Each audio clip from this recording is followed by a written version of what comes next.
السلام علیکم دوستانو، په دې هیله چې ټول به راته روغ او جوړ یاست. د کرکټ په اړه مې د نن څو تازه لنډ مهم خبرونه ستاسو دپاره چمتو کړي دي. په دې هیله چې خوښ مو شي. د بنګلادیش پریمیر لیګ کې نن یو ځل بیا کریم جنت او ابراهیم ځدران ډېر ښه وځلېدل او حمزه هوتک هم بهترینه توپچونه هلته ترسره کړې ده. ویډیو تر اخره راسره وګورئ، انشاءالله پوره معلومات درکوم. په سویلي افریقا کې د راشد خان د کرکټ لوبډلې ایم آی کپټن لوبغاړو او مسؤلینو د هغه د 1500 وکټو د پوره کولو خوشحالي ولمانځله. کیک یې ورته پرې کړ او کریم یې پر مخ ووهه. راشد خان لومړنی افغان او په نړۍ کې تر دې دمه دویم لوبغاړی دی چې په شل اوريزو سیالیو کې 1500 وکټ اخلي. لا دې وځلیږه، د ټولو افغانانو اتل دی، موږ ټوله په ده باندې ویاړو. هند په 500 ورځو لوبلړۍ کې نیوزیلند لوبډله وایټ واش کړه.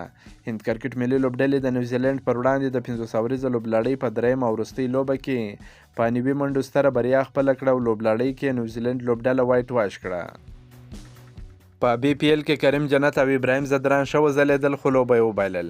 د بنګلادیش پریمیر لیګ د نن ورځې په دویمه لوبه کې کریم جنت په 12 بالونو باندې 21 منډې جوړې کړې چې 3 شپږیزې یې پرله پسې ووهلې او ابراهیم ځدران بیا په 30 بالونو باندې 42 چټکې منډې جوړې کړې، 2 شپږیزې او 4 څلوریزې یې په بیټینګ شاملې وې، خو دغه لوبه یې په 3 منډو وبایلل. کریم جنت په بالینګ کې په 3 اورونو کې 28 منډې ورکړې، کومه وکټ یې وانخیستل. په بی پی ایل کې نن عثمان غني ناکامه سو، په 0 باندې آوټ سو او حمزه هوتک بیا یوه منډه وکړه. حمزه هوتک په بالینګ کې ډېر زبردست اقتصادي بالینګ ترسره کړی دی. په 3 اورونو کې یوازې 15 منډې ورکړې دي. یوه مهمه وکټ یې هم ترلاسه کړې ده چې ډېر زبردست خوندور بالینګ یې نندارې ته وړاندې کړی دی او لوبه یې هم د خپلې لوبډلې دپاره وګټل.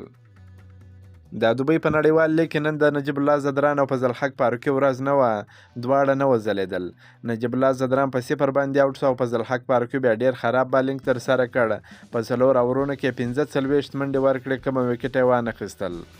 که مو دا ویډیو خوښه شوې درسره لایک کړئ او د خپلو ملګرو سره هم شیر کړئ. که په دې چینل کې نوي یاست پوپل سپورټس درسره سبسکرایب کړئ. د نور تازه معلوماتو لپاره هم زموږ سره اوسئ. تر بلې ویډیو پر د الله په امان.